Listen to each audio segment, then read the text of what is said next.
Buenos días, buenas tardes, buenas noches. Es 10 de septiembre y estamos junto a Juan Andrés Lagos, periodista, integrante de la Comisión Política del Partido Comunista de Chile. Hoy el dicho no estaba muerto, andaba en alguna reunión, coordinando algo, diciendo algo en alguna parte, en algún medio de comunicación. eh, Tiene más verdad que nunca. ¿Cómo estás, Juan Andrés? Hola Omar, ¿qué tal? Buenas noches, amigas y amigos. Ya estamos echadita la noche ya, pero bien, aquí estamos. Pasan cosas en este país, pues, pero bueno, hay que asumirlas nomás, hay Oye, que Juan, asumirlas. oye, Juan Andrés, eh, ¿cómo viste tú el debate,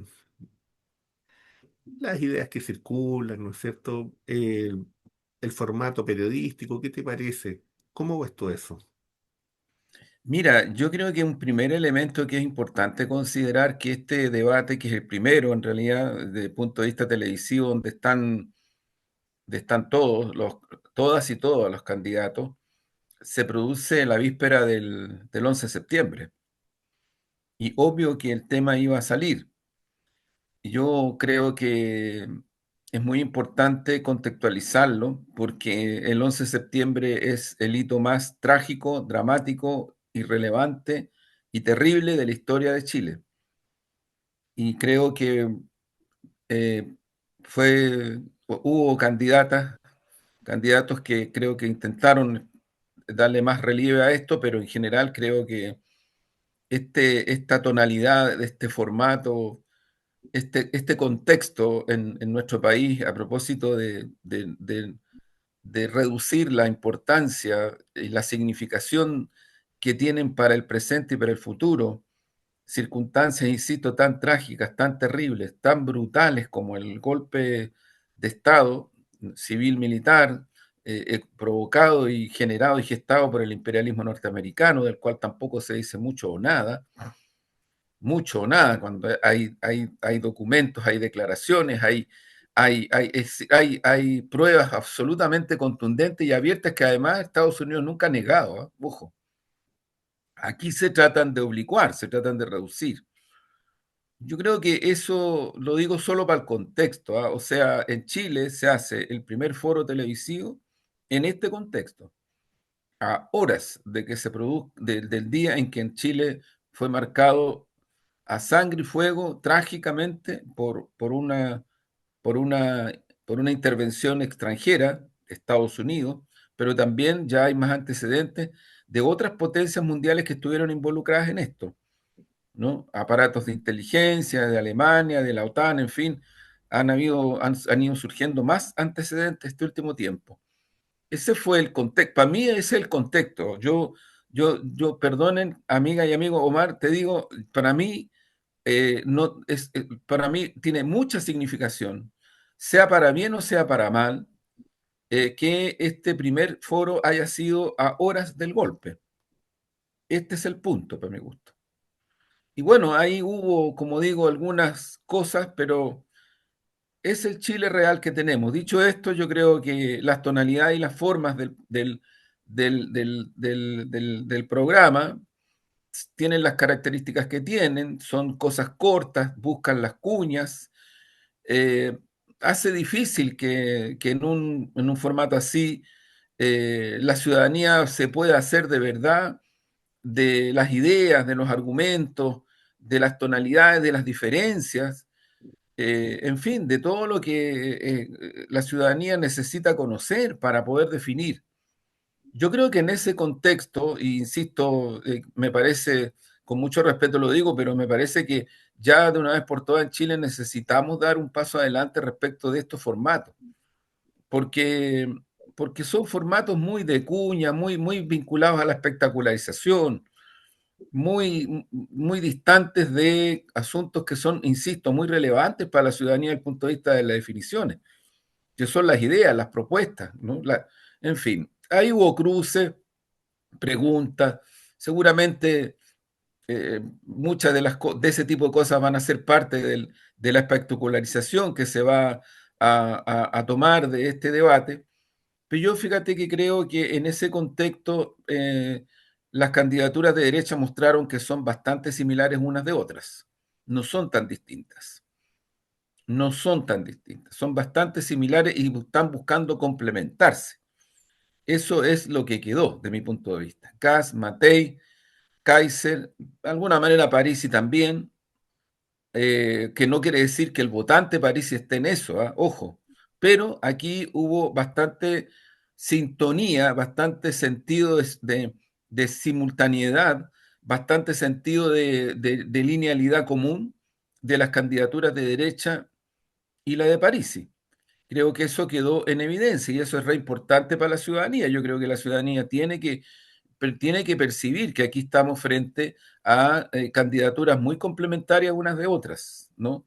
Estamos hablando de los temas de contenido, no estamos hablando de que si se reía mucho, que si se enojó, que si habló más rápido, que si gritoneó, porque también está la moda de gritonear, o sea, ya esta cosa, eh, eh, para mí pasó al límite, ¿ah? Pero ya está como de moda el gritoneo, una cosa bien fuerte, bien violenta, ¿no? Pero bueno, esas cosas no son precisamente las cuestiones fundamentales que yo creo que a la ciudadanía le interesan y que al país le deben interesar. Y ahí creo yo que aquí hay un primer antecedente, o sea, hay mucha complementariedad, mucha sintonía, mucha linealidad desde el punto de vista de los contenidos, de propuestas, de las candidaturas de derecha, salvo algunas diferencias, matices. Obviamente, Matei tratando de ser la candidatura que pretende ser de centro, derecha, en fin, unas cosas muy extrañas, que yo más bien creo que apuntan en la dirección del continuismo neoliberal de los 90 para adelante. Eso es, nada nuevo. O sea, si hay alguien que cree que de esos gobiernos eventualmente pudiera salir algo que solucione los problemas que tienen como causa precisamente este sistema neoliberal, porque no han habido gobiernos de otro tipo en Chile. En Chile no han habido. Ahí está, el foro de hoy mostró bastante eso. Luego, yo creo que fue interesante lo que hizo Marco Enrique. Digo interesante por su perfil, ¿no? Nos encontramos frente a algo distinto a lo que él ha sido, a lo que él es. Interesante lo que hizo, lo que hicieron otras candidaturas. Creo que Janet Jara, a pesar, insisto, del formato y todo aquello, pudo mostrar ideas, contenidos y que creo que eso es lo que queda, no otra cosa, y eso es relevante. Y mostró propuestas muy concretas que son cuestiones muy importantes y significativas para esa ciudadanía, 5 o 6 millones de personas que están tomando la decisión de votar, que votan más allá de asuntos ideológicos, doctrinarios, que son gente que tiene mucha distancia de los partidos políticos, lo hemos dicho otras veces, estos son estudios reales, no estamos hablando de cosas reales, de subjetividad real, que tienen mucha distancia de los partidos políticos, mucha distancia del Parlamento, mucha distancia incluso en una medida no menor del actual gobierno. En ese contexto yo creo que fue interesante el posicionamiento de Janet, y también destaco lo que hizo Marco Enrique en ese sentido también. Creo que son expresiones importantes de un debate, van a haber otros, pero que son importantes desde el punto de vista de ayudar a lo que se busca que ayuden, y es que la ciudadanía se pueda hacer sus propias opiniones y convicciones, porque de eso se trata, ¿no? De eso se trata.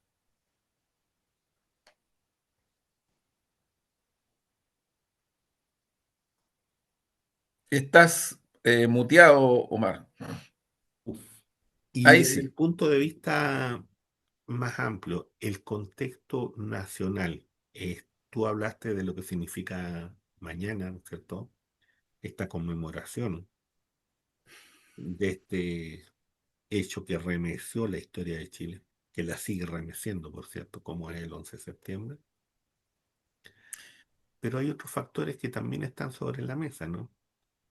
Discusiones ahí que se dan en el fondo en la letra chica, sobre si se aplican o no, ¿no es cierto?, algunos elementos económicos a los votantes, sobre si ocurre o no, ¿no es cierto?, alguna ley en términos de aborto o eutanasia y cosas de ese estilo. ¿no? Que van por que van por ciertas líneas, ¿no? Y otras, ¿no es cierto?, que son otras discusiones que se dan en el ámbito social, que pareciera verse un poco más disminuida, porque todavía prima mucho el elemento de seguridad dentro de la discusión que está ocurriendo a nivel nacional.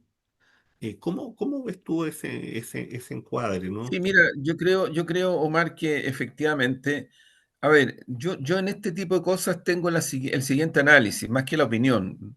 Y digo análisis porque uno puede o no tener razón en los análisis, pero los análisis, la diferencia que tienen con la opinión es que el análisis intenta incorporar variables multifacéticas de objetividad y subjetividad que van más allá de lo que uno legítimamente puede opinar del punto de vista del valor, del punto de vista de la doctrina, de la ideología, en fin, no es que estén separados de aquello, pero digamos la realidad existe, ¿no? Por decirlo de alguna manera. Yo no la puedo inventar. Ahora, distinto es si la puedo capturar, analizar, en fin, pero la realidad existe más allá de mí. Bueno, eso lo digo a propósito del intento y el esfuerzo de hacer un análisis. Yo lo que creo, Omar, que en Chile estamos en una crisis muy profunda respecto de, uno puede decir seguridad, puede decir convivencia, puede decir, pero es una crisis muy profunda y real, y creciente. No, no puede normalizarse que todos los días hayan asesinatos jóvenes, en algunos casos adolescentes, en otros casos personas de tercera edad, no puede normalizarse. Yo creo que esto es distinto a la espectacularización que se hace efectivamente en los medios de comunicación. No todos, pero varios hacen eso, espectacularizan. Pero ojo, no inventan, no inventan. Los hechos que espectacularizan son reales. Y yo creo que eso a mí me parece que es un tema ineludible en una política pública que hoy día esfuerzos se han hecho, pero muy insuficientes. Y creo que ahí hay algunas referencias que es importante considerar, porque fíjate que para mí la circularidad no está, no está en sectores que la derecha y los sectores de centro especialmente acusan como que no tuviéramos sensibilidad respecto de eso. Porque fíjate que al final quienes más insisten en encuadrar las políticas públicas y el crecimiento de la economía en un marco referencial que parece ser muy importante, que lo es el equilibrio fiscal. Sin embargo, la bajada de esa política desde el 90 del siglo pasado hasta hoy mismo, todos los gobiernos lo que han hecho es eh, justificar la reducción del gasto, pero incrementar las condiciones que aumente la inversión de capital y la salida para afuera a través de grandes tasas de ganancia de las grandes corporaciones y el sistema financiero chileno, que en su mayoría es privado y transnacional. Este es un dato de realidad. Entonces, aquí, amiga y amigo, lo que usted tiene que considerar es que quienes hablan tanto de la seguridad, sin embargo, a la hora de gestionar recursos reales para esa seguridad, le ponen la pata al freno. Y por eso es que se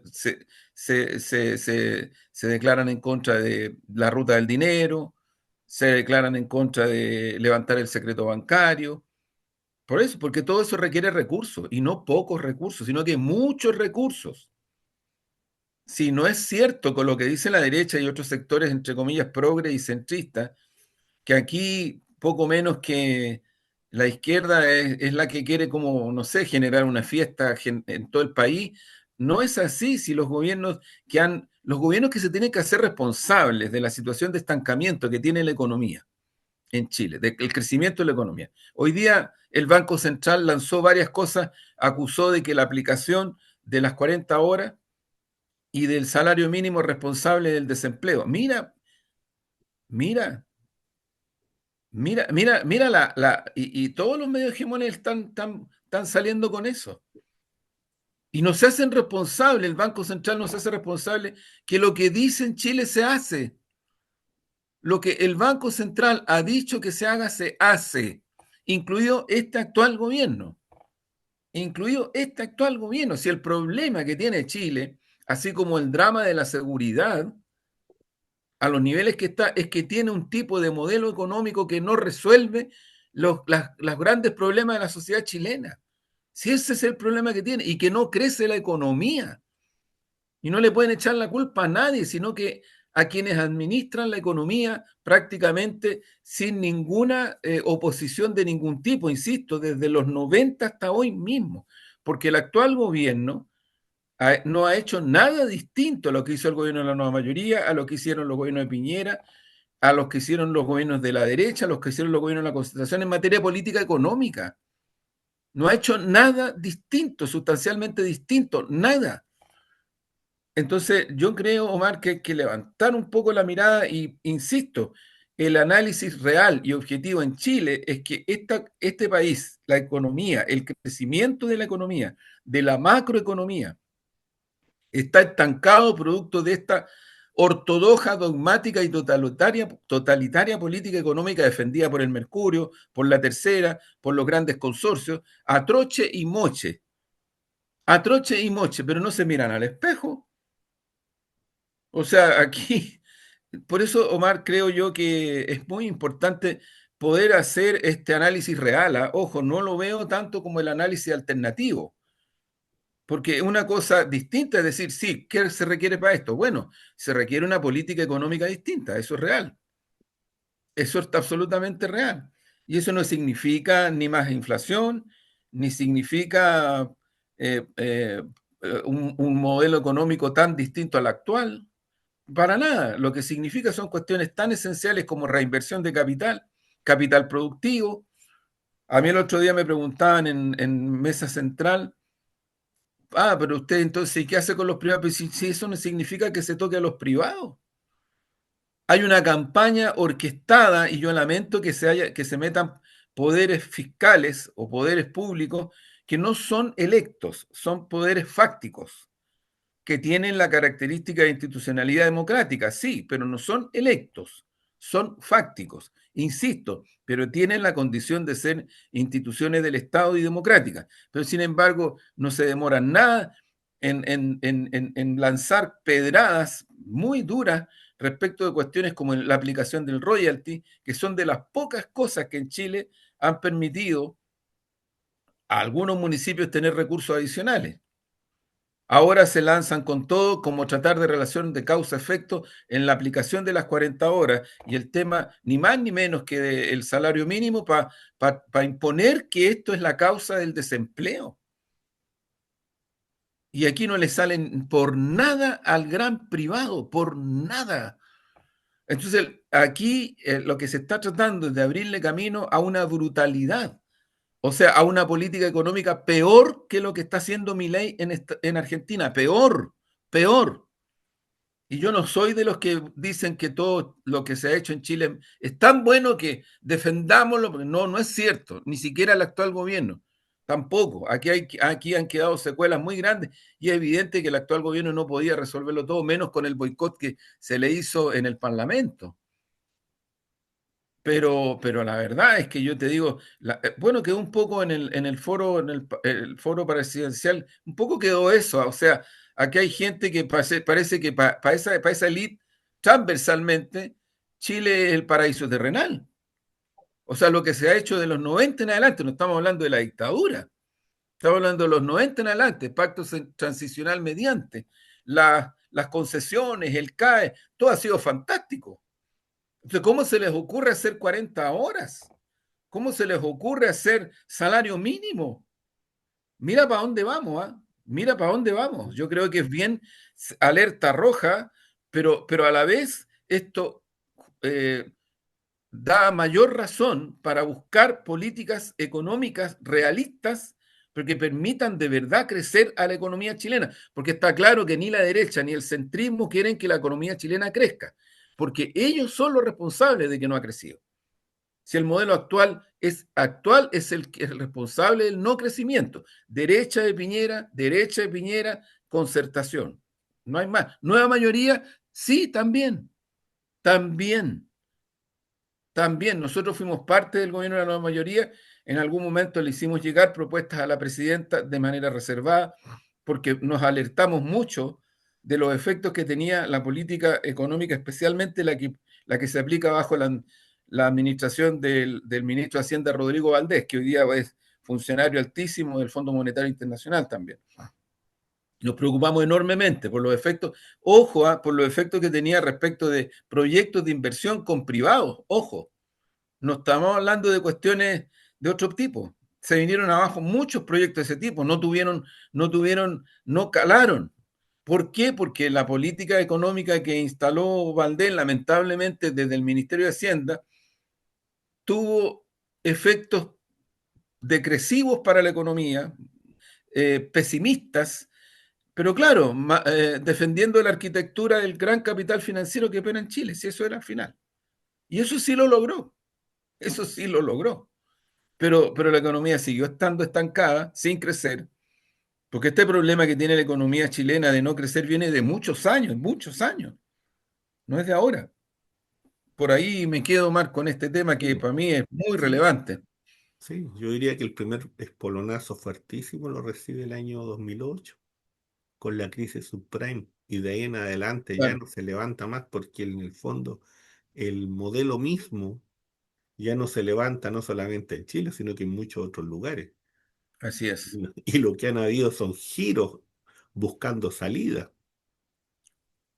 de eso. Mientras tanto, nosotros seguimos adorando así es, así al es, mismo becerro de oro. Juan Andrés, en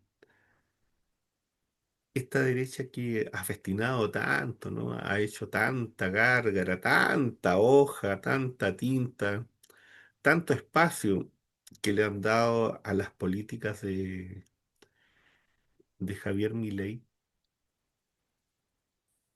Y fíjate que el resultado de esas políticas, al menos en, en la ciudad más grande, que alberga el 40% de, de los ciudadanos que votan, no solamente le dijo que no, sino que derechamente le dio un portazo bastante poderoso, diría yo, ¿no? A sus políticas que vienen de la mano del insulto, que algunos lo repiten acá en Chile con mucha facilidad, sus políticas que iban de la mano de apalear a los ancianos, de quitar el dinero a los discapacitados, de denigrar a los médicos de un hospital de niños, de denigrar a los profesores de universidad y a las universidades, a los centros de investigación. Bueno, parece que ese tipo de política, ¿no es cierto?, tiene un límite también. Y sin embargo, la prensa en Chile pareciera que no le da importancia a ese límite, le baja el perfil. ¿Cómo ves tú eso, Juan Andrés? Estoy yo pensando así esto comparto. paralelo, Sí, ¿ah? sí, Pensando, sí, comparto mucho en el análisis, Omar, tuyo. Yo fíjate que creo que en Argentina está pasando algo que no es que se veía venir, ¿ah? Yo creo que es algo un poco distinto al que se veía venir. ¿Por qué?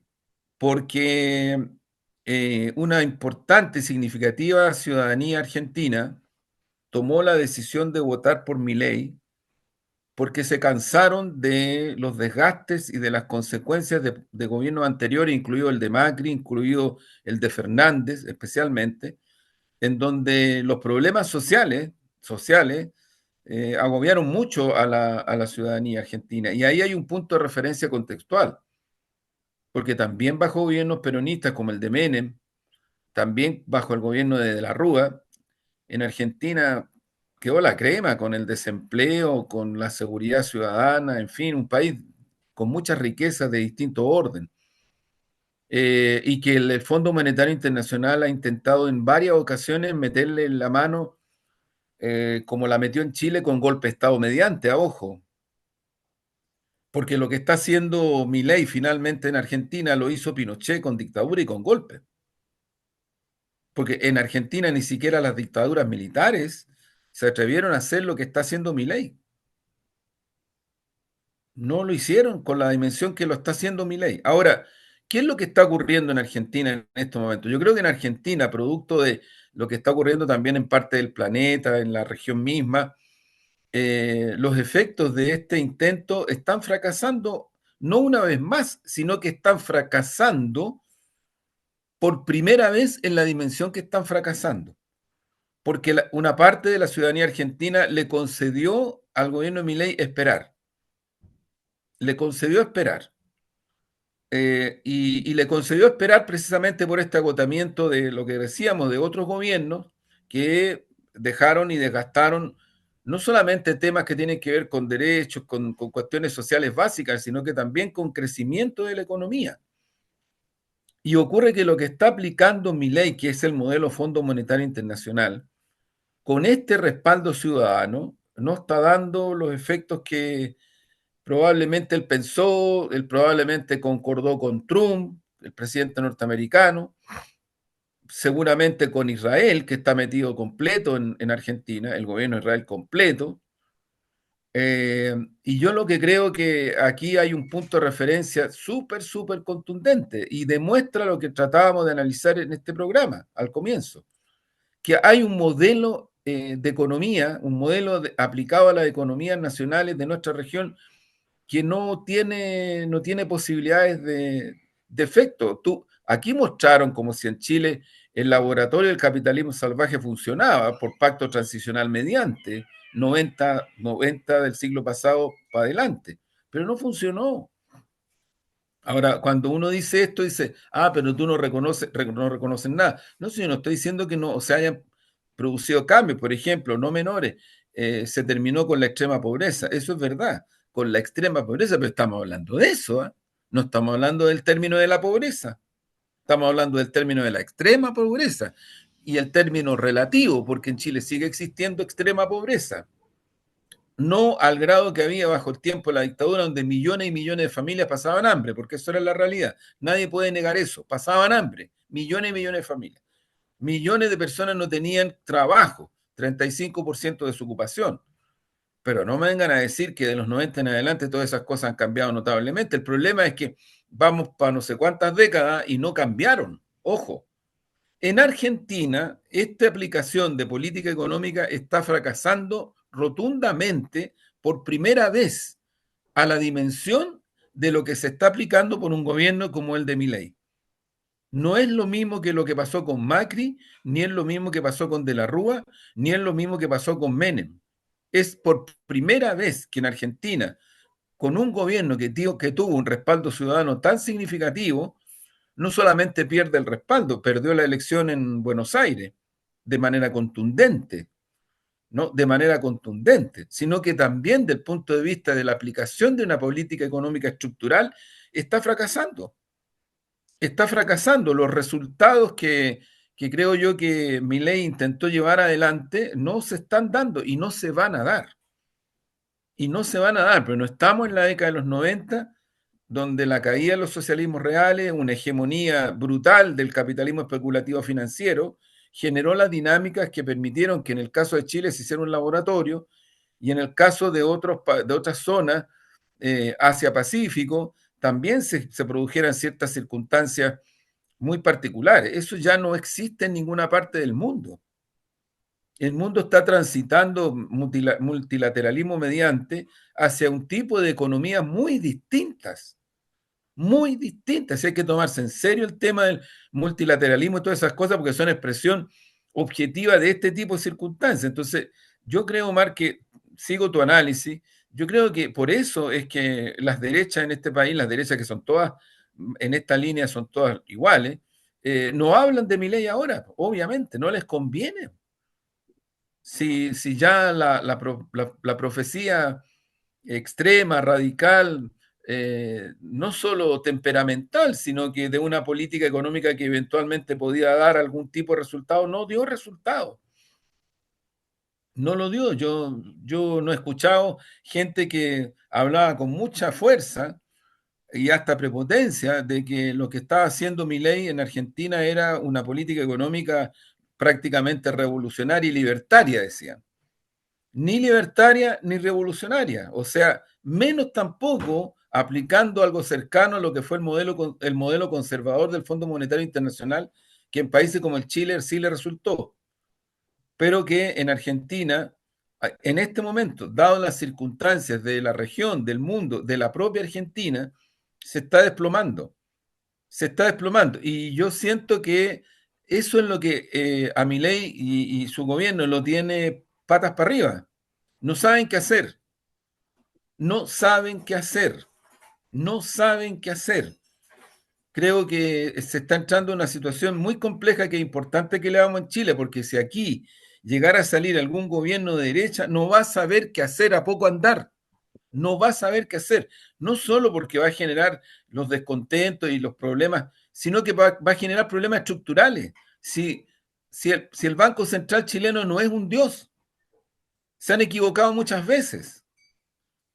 Claro, lo que pasa es que aplican un tipo de norma dogmática y no salen de ahí. Por ejemplo, inflación. Oye, Chupaya, así es re fácil tener siempre la razón. Pues, o sea, tú dices, no hay que subir la inflación. Oye, Chupaya, estamos fascinados, estamos fantásticos, pero no hay que subir la inflación. No importa que no se crezca, no importa que la economía no crezca, no importa que la economía no tenga niveles de productividad importantes, de reinversión, no importa. No importa que los proyectos privados de desarrollo y de crecimiento no tengan algún afianzamiento. No, no importa. No, mientras tú tengas la inflación baja, eso es lo más significativo. Eso quiere decir que otras políticas económicas aquí y en la Quebrada Ají se sostienen en que eh, la inflación va a crecer, eso es falso. Ese es un dogma neoliberal, escolástico y dogmático. Y creo que es bien importante tenerlo presente porque aquí lo que está pasando en Argentina y en Chile también es que se está demostrando que hay un tipo de modelo económico que no da resultado para las economías como la economía argentina, como la economía chilena, como la economía uruguaya, como la economía peruana, como la economía boliviana, como la economía ecuatoriana, en fin, si tú a eso le agregas el ingrediente de la intervención en estas economías, como está ocurriendo, del gran negocio que es el narcotráfico como fenómeno transnacional, tienes el cóctel perfecto. Perfecto, que yo creo que, dado las circunstancias, para Estados Unidos lo debe estar mirando como una oportunidad para intervenir más directamente, porque Estados Unidos viene tratando de intervenir directamente sobre los estados nacionales de nuestra región hace muchas décadas. No le resultó con las dictaduras, porque no le resultó después con los periodos de transición, tampoco, y ahora tampoco le está resultando. Entonces yo lo que creo que hay que mirar, mira, si se quisiera ver con modelo espejo la política económica norteamericana al interior de Estados Unidos, la política económica israelí al interior de Israel, la política económica alemana al interior de Alemania y la mayoría de los países europeos. Ahí está la demostración fáctica de que ellos operan para afuera, para reventar economías regionales y del tercer mundo y dependientes, pero al interior de sus propios países, eso les permite en una medida bien importante mantener procesos de estabilidad económica, de crecimiento económico, de economías mixtas, de dinamismos muy interesantes desde el punto de vista de agricultura, desde el punto de vista... Mira lo que está pasando en Francia en este momento. Sí, las movilizaciones son fuertísimas. Las protestas en las calles son tremendas, tremendas. ¿Por qué? Precisamente por problemas socioeconómicos. Y Macron no sabe qué hacer, pero Macron no es un centrista, y si lo es, peor, desde el punto de vista económico, peor. O sea, volvemos a lo mismo. Aquí lo que está quedando en evidencia es que gobernantes como Macron, que reivindican un tipo de política económica para Francia, como la que se aplica en Argentina, como la se aplica en Chile, miren el resultado. Miren el resultado. Yo lo que creo que ahí es donde hay que mirar con mucho más atención y mayor profundidad lo que está ocurriendo en la región. Y me parece que en Argentina sí, efectivamente las cosas están cambiando y pueden cambiar muy rápidamente, porque creo que yo no era de los que apostaba que no, aquí van que se vayan todos, porque efectivamente el proceso social y económico y político argentino dejó también grietas muy grandes por las carencias que dejaron gobiernos anteriores, incluidos los más progresistas. Pero eso es lo que en este momento está cambiando, no por eso, sino que porque el gobierno de Milei en sí mismo no ha tenido no ha podido y no lo va a poder generar un tipo de política económica que produjera una reactivación al modelo de lo que él quería en la economía argentina, no de otras, de lo que él quería. Eso ya no se produjo. Bueno, Andrés, fíjate que uno escuchando de repente eh, otras visiones, ¿no? Principalmente el mundo de las derechas y de derechas, bien derechas, algunas, Sí. uno puede de repente detectar de que en estas políticas al estilo Milei, y en Chile también algunos que son representantes de eso, lo que hay detrás de eso, al parecer, es que políticamente hay una dimensión de tratar de revivir lo que fueron las políticas de contrainsurgencia, desde el punto de vista de la represión, desde el punto de vista de la persecución, eso como un lineamiento político. Y en eso en mi ley es muy claro. Ujú. Y por otro lado, políticas económicas a la derecha incluso, ¿no es cierto?, de Milton Friedman. Von Mises, Hayek. Von Mises, por cierto, alababa el fascismo. Hayek visitó Chile, el Chile de Pinochet, la Argentina de Videla. O sea, no estamos imaginando nada. Son datos, incluso datos precisos con algunas citas que se pueden dar, como lo expresa Néstor Cohen, filósofo argentino que ha estudiado estos temas. Fíjate que en ese sentido, yo veo que, claro, para ciertas lecturas pareciera ser, ¿no es cierto? Ellos veían como un continente que se pinta de azul. Ellos lo llamaban así, que Mm. ese era el ciclo. Claro. Y sin embargo, yo creo, tiendo a creer más esa expresión que usara hace mucho tiempo Atilio Borón al decir de que América Latina es un continente en constante disputa. Y que uno lo puede ver claramente en la situación de lo que había ocurrido hace poquito tiempo atrás en Bolivia y que hoy día, ¿no es cierto?, vemos este fenómeno político en Argentina. Y tendremos que ver qué es lo que va a ocurrir en otros lados. Pero lo que sí queda abierto es que hoy día hay una tensión y que esa tensión no es menor dentro del continente. Y esa tensión se ve acrecentada porque el propio Estados Unidos ha definido, ¿no es cierto?, como un espacio América Latina, como un espacio de contención, principalmente para China, para Rusia y para India. Y como lo define así, ¿no es cierto?, está definiendo las políticas de intervención. Y ahí es donde nosotros tenemos que ver y alertarnos sobre ese tipo de situaciones, porque eso es lo que se está definiendo a nivel internacional. Incluso hay muchos reclamos de algunos sectores que son conservadores, principalmente europeos, ¿ah? Que son críticos de estas políticas neoliberales y ellos incluso les llama la atención y lo dicen de que en América Latina una de las situaciones más lamentables es que las izquierdas dejaron de ser soberanas, las izquierdas dejaron de reivindicar la patria grande, las izquierdas dejaron de reivindicar la posibilidad, ¿no es cierto?, de construirse a sí mismas para transformarse en izquierdas ligadas al mundo de Soros. Ahí ustedes pueden buscar en las redes y no hay gente de izquierda a la que estoy citando. Ellos están Sí. haciendo un análisis, por cierto.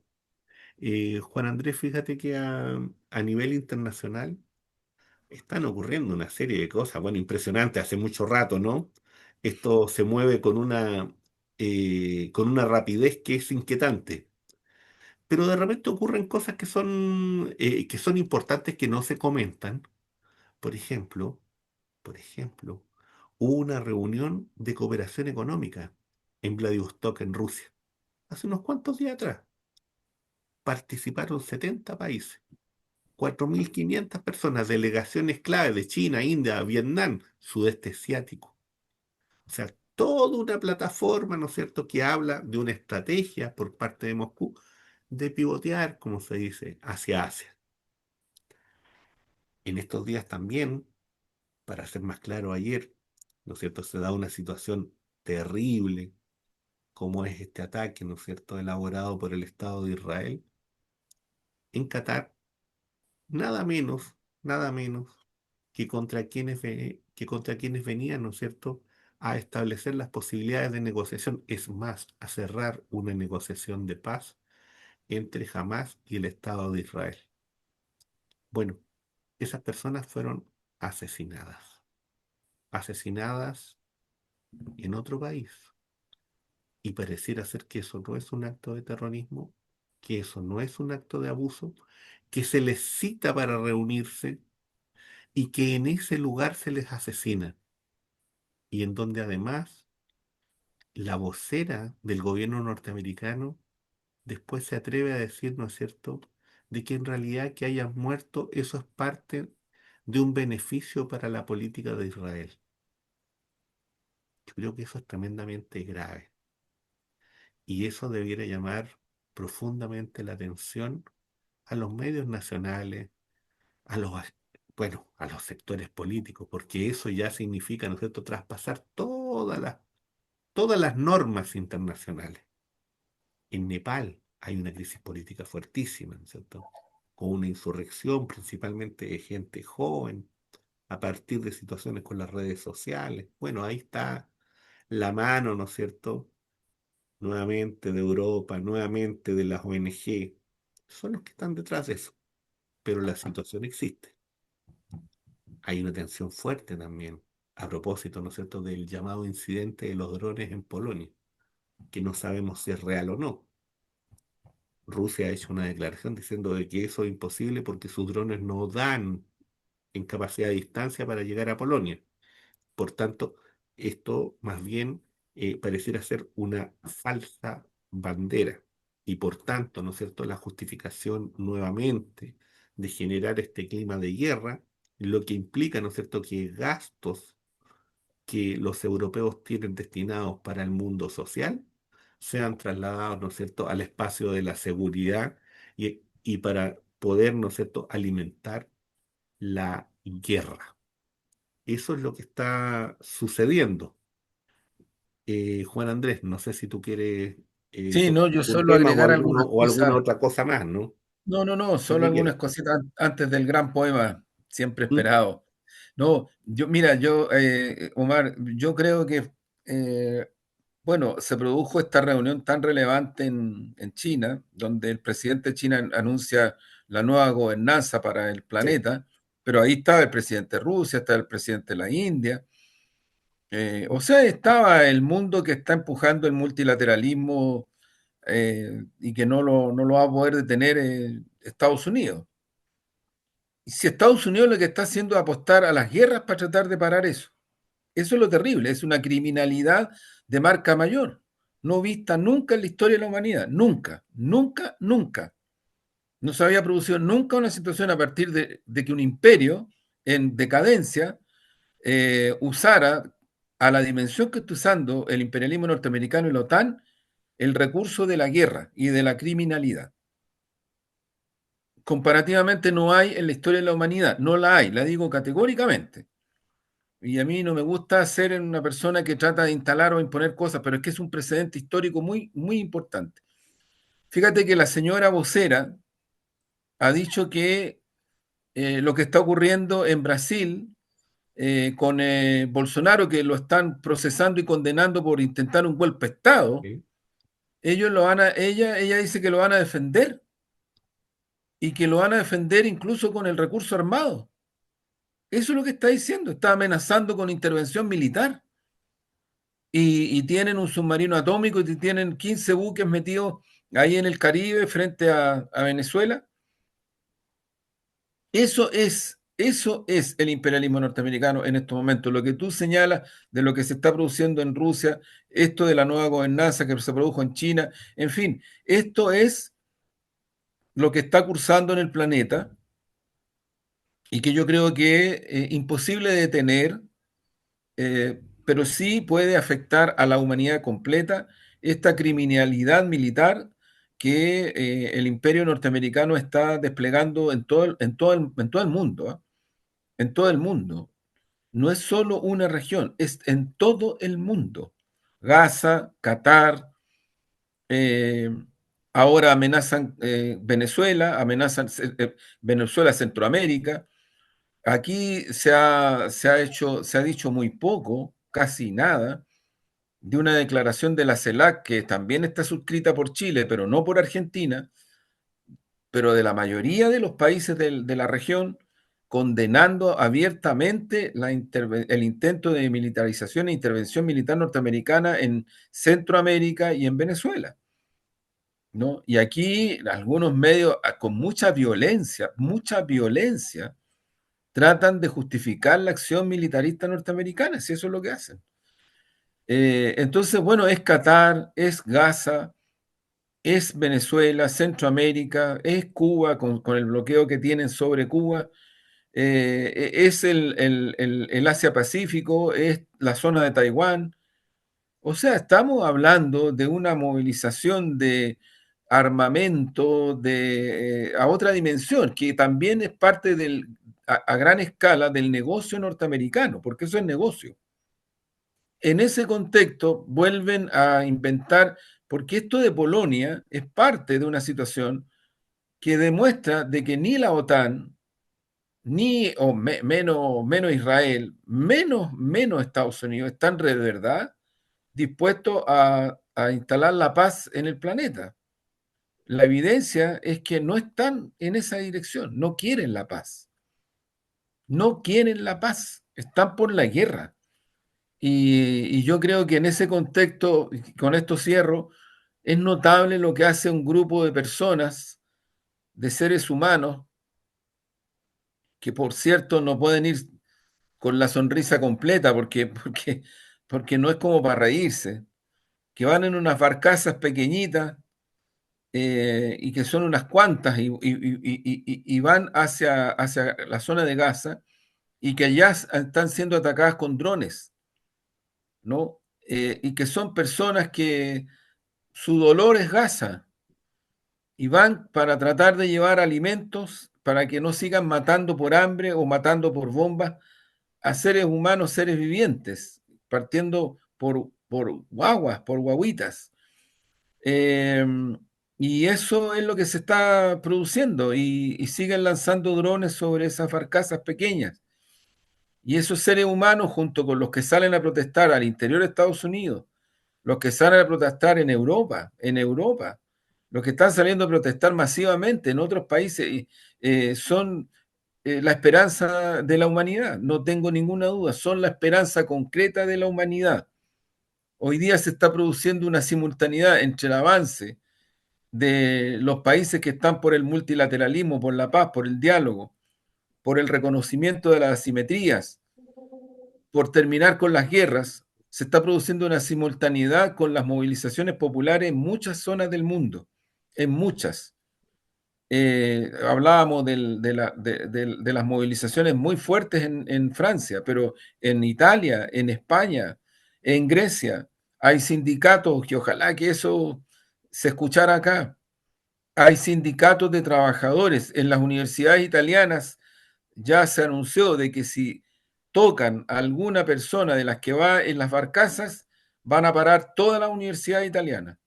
Hay varios sindicatos belgas, franceses e italianos de transporte, de portuarios, que dicen que si tocan alguna de las barcazas que van a Gaza, se paran los puertos. Ya no solo se está bloqueando mandar envíos a Israel, sino que se paran los puertos. Ese es el camino, ese es el camino, no hay otro y es absolutamente necesario para darle un mínimo de esperanza a este planeta, un mínimo, porque la verdad es que las cosas no están como para estar sonriéndose y riéndose, porque no es que a uno no le guste sonreírse o reírse, al revés, pero las cosas están del color que están y los responsables de eso sabemos quiénes son.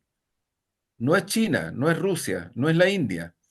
Y si a mí me dicen, pero tú tienes entonces el modelo indio, pero ¿de qué me está hablando? ¿De qué caricatura estamos hablando? Si India es una cultura, es un país que tiene una política, una economía, no pretendo que ese sea el modelo para Chile, pero ¿de qué se trata esto? ¿Cómo se puede llegar al nivel tan, tan brutal de tratar de descalificar cualquier tipo de apreciación sobre la base de ese tipo de pseudoargumento? ¿Ya? Porque esa es la descalificación. Aquí en Chile se habla de Rusia como si fuera un país comunista. Y si lo fuera? ¿Y si lo fuera? ¿Y si lo fuera como es Vietnam, como es China? No, es que es una cosa tremenda, pero tremenda y con una violencia que impresiona, de verdad que impresiona, impresiona, porque es violencia verbal, violencia gestual, pero es violencia. Ahí me quedo mal. Sí, lo que pasa, Juan Andrés, es que cuando se producen quiebres narrativos del nivel que estamos viviendo, cuando se producen quiebres desde el punto de vista de que el orden al que mentalmente se estaba acostumbrado, ese orden está empezando a dejar de existir, entonces se producen problemas serios de interpretación, de asimilación, de entender el mundo donde se está. Porque la mayoría de la gente que está analizando hoy día, que tienen menores de 40 años, esas personas nacieron en el periodo unipolar. Sin duda. Nacieron bajo el consenso de Washington. No entienden un mundo distinto. Por tanto, hoy día deben estar en serios problemas. No solamente en Chile, sino que en muchos otros lugares del mundo. Y esa es la situación de incomprensión. Y por otro lado, tenemos otro grupo de personas que se formaron en un mundo bipolar, Claro. ¿no es cierto? Sí, Y que sí. tampoco tienen las herramientas, tampoco las tenemos para poder analizar completamente lo que está ocurriendo, porque mundo multipolar, tal vez hay que remontarse a finales del siglo XIX, tal vez. Y por ahí podemos encontrar algo, pero son muy pocos los elementos. No hay una experiencia histórica directa que alguien pueda venir y definir así se funciona. Y entonces la crisis para los países intermedios y para los países pequeños es tremenda. Un país como el nuestro, que mira con sus costas hacia el Asia, que estamos mirando hacia el Asia, y que por otro lado, ¿no es cierto?, tenemos una intervención fuerte desde el punto de vista político-militar, que es norteamericano, que es del Estado de Israel y que sin embargo comemos y nos alimentamos de lo que negociamos con China, estamos en una situación que es compleja. Y esa situación compleja se podría resolver con una mirada multipolar. Pero para eso se necesita primero entender lo que es, qué es lo que se está viviendo y reubicarnos en este orden. Eh, Así bueno, es. voy y cierro con un poemita eh, que fíjate que retrata una situación más o menos del año 1985, de abril. Y lo dedico a una profesora jefe que yo tuve, que era una gran profesora jefe, la profesora Anafel, era profesora de filosofía en el entonces Liceo de Hombres de Talca. Recuerdo que no dijiste ni pío cuando uno de los inspectores quedó petrificado y empezó el desfile como si se tratara de una animita o la imagen de la Virgen de Pompeya instalada a la inversa, en clara alusión satánica. Hubo quien se rascó los pocos pelos que rondaban su cabeza, ofendido por el verbo implacable que besa como epitafio los muros de mausoleo. Ingresamos a paso ligero al salón de clases. El nerviosismo revoloteaba en mi estómago en los ojos juguetones del turco, trasladado hace pocos días del Blanco Encalada, en las manos temblorosas del flaco, conocido por la disco de las Seis Orientes, y tú detuviste la mirada en los ventanales, desde cuyo ángulo se podía distinguir la reja centenaria de ingreso al liceo, esa especie de frontera metálica entre el abate Molina y el espesor de la Alameda. Con un pequeño libro en la mano, te desplazaste entre los pupitres, diseminando un océano de calma, una isla de serenidad en el pecho turbulento de los machos rebeldes. Con delicadeza de madre y semblante de sacerdotisa, posaste el libro en mis manos, como si fuera un ave herida. El silencio se acumulaba en los hombros y espaldas. Entonces de tu boca inteligente surgió el mandato.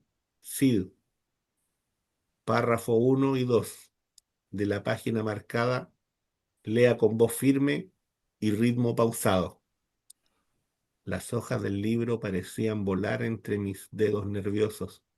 Por curiosidad examiné la portada de título en tinta amarilla, cuyo nombre quedó atado a esa mañana. Apología de Sócrates. Bueno, bueno, Mar, gracias, Así nomás, gracias. Así nomás. Muchas así gracias por nomás, el poema. el más sentido homenaje a cada uno de los caídos, a los que resistieron, a los que siguieron resistiendo, a los que se reorganizaron, a los que levantaron la política de rebelión popular, a cada uno de ellos. Mil gracias. Sin ellos no estaríamos aquí. Nos vemos. Chao, Un chao. abrazo. Chao.